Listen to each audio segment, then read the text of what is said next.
నమస్కారం. విలోన వార్తల్లోకి స్వాగతం. ముందుగా ఈరోజు ముఖ్యాంశాలు. ఉత్తర తెలంగాణను ముంచెత్తిన వర్షాలు, 3 రోజుల పాటు హెచ్చరిక.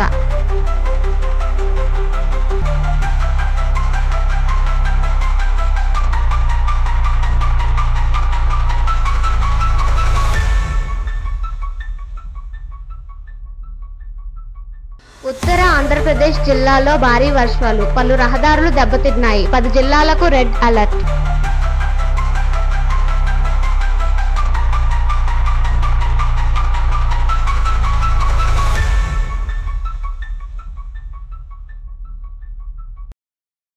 ఢిల్లీలో నారా లోకేష్, హర్దీప్ సింగ్ పూరి సమావేశం. పునరావృత బీపీసీఎల్ రిఫైనరీ, దీపం 2.0 పథకంపై చర్చ.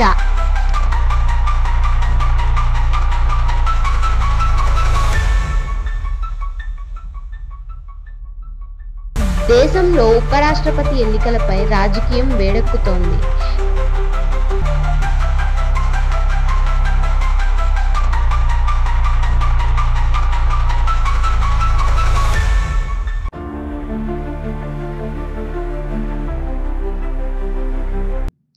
ఉత్తర తెలంగాణను ముంచెత్తిన వర్షాలు, 3 రోజుల పాటు హెచ్చరిక.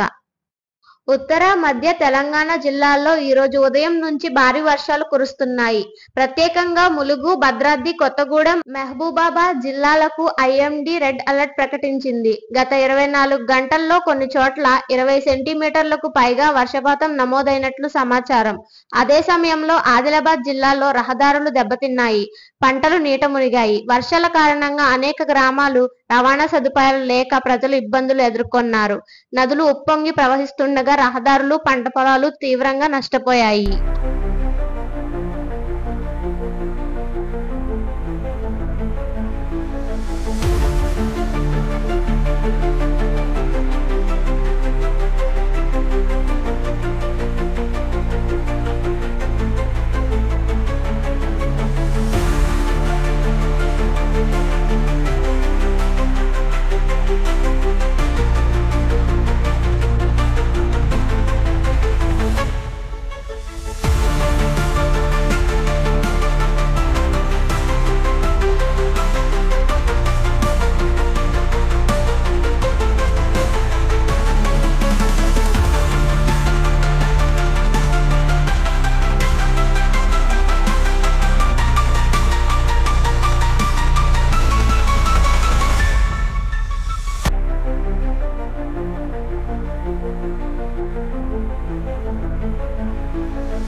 విశాఖపట్నం, అనకాపల్లి, అల్లూరి సీతారామరాజు, తూర్పుగోదావరి, పశ్చిమ గోదావరి, కోనసీమ, ఏలూరు, కృష్ణా, ఎన్టీఆర్, గుంటూరు జిల్లాల్లో వర్షాలు మోస్తరు నుండి భారీ స్థాయిలో నమోదవుతున్నాయి. భారీ వర్షాల ప్రభావంతో అనేక రహదారులు నీట మునిగిపోయాయి. రాకపోకలకు తీవ్రంగా అంతరాయం జరగగా కొన్ని చోట్ల చెరువులు, వాగులు పొంగిపొర్లడంతో గ్రామాలకు బయటి ప్రపంచంతో సంబంధం తెగిపోయాయి. పలు పంట పొలాలు నీట మునిగిపోవడంతో రైతులు ఆందోళన చెందుతున్నారు. భారీ వర్షాల కారణంగా 10 జిల్లాలకు వాతావరణ శాఖ రెడ్ అలర్ట్ ప్రకటించింది. విద్యా సంస్థలకు సెలవులు ప్రకటించగా ప్రజలు అప్రమత్తంగా ఉండాలని అధికారులు సూచించారు. రాబోయే 2 రోజుల్లో వర్షాలు కొనసాగే అవకాశం ఉందని వాతావరణ శాఖ హెచ్చరించింది.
ఆంధ్రప్రదేశ్ ఐటీ పరిశ్రమలు మరియు ఎన్ఆర్ఐ వ్యవహారాల మంత్రి నారా లోకేష్ ఢిల్లీ పర్యటనలో భాగంగా కేంద్ర మంత్రులతో సమావేశమయ్యారు. ఈ సందర్భంగా ఆయన పెట్రోలియం, సహజవాయువు మంత్రివర్యులు హర్దీప్ సింగ్ పూరిని కలిశారు. ఈ సమావేశంలో నెల్లూరు జిల్లా రామాయపట్నంలో ప్రతిపాదిత బీపీసీఎల్ రిఫైనరీ ప్రాజెక్టు గురించి చర్చించారు. సుమారు 95,000 కోట్ల పెట్టుబడితో ఏర్పడనున్న ఈ ప్రాజెక్టు రాష్ట్ర పారిశ్రామికాభివృద్ధికి దోహద చేస్తుందని లోకేష్ తెలిపారు. ఈ ప్రాజెక్టుతో వేలాది ఉద్యోగాలు సృష్టి అవుతాయని ఆయన వివరించారు. అలాగే రాష్ట్ర ప్రభుత్వం తీసుకున్న దీపం 2.0 పథకం గురించి ఆయన వివరణ ఇచ్చారు. ఈ పథకం ద్వారా పేద కుటుంబాలకు ఉచిత ఎల్పీజీ సిలిండర్లు అందించి ఆరోగ్య పరిరక్షణతో పాటు పర్యావరణ పరిరక్షణకు కూడా తోడ్పడే విధంగా రూపొందించామని తెలిపారు. తదుపరి లోకేష్ విదేశాంగ మంత్రి ఎస్ జైశంకర్ను కూడా కలిశారు. ఈ సందర్భంగా ఆంధ్రప్రదేశ్ ప్రవాస భారతీయుల సమస్యలను, నైపుణ్య వలస అవకాశాలు వంటి అంశాలపై చర్చించారు.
ఎన్డీఏ తమ అభ్యర్థిని ప్రకటించింది.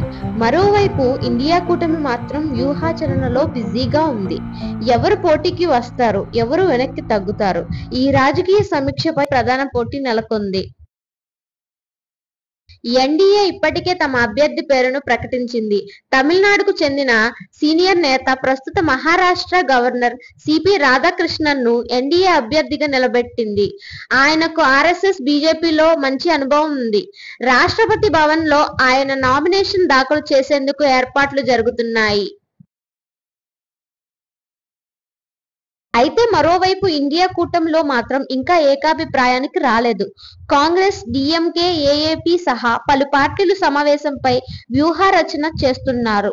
పోటీని గంభీరంగా తీసుకోవాలా, లేక సంఖ్యాబలం దృష్ట్యా ఎన్డీఏ అభ్యర్థిని ఎదుర్కోకూడదా?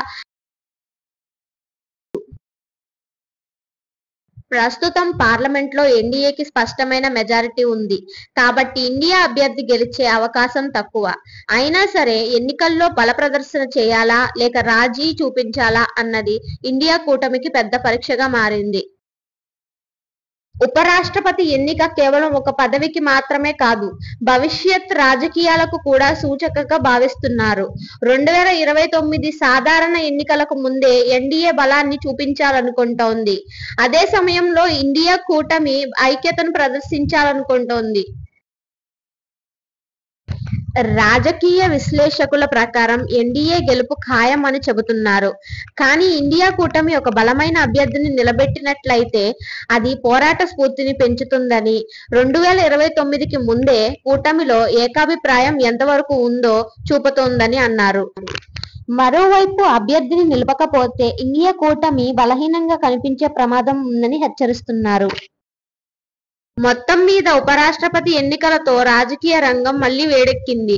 ఎన్డీఏ అభ్యర్థి సిపి రాధాకృష్ణన్ ఖరారవ్వగా ఇండియా కూటమి ఏ నిర్ణయం తీసుకుంటుందో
We'll be right back.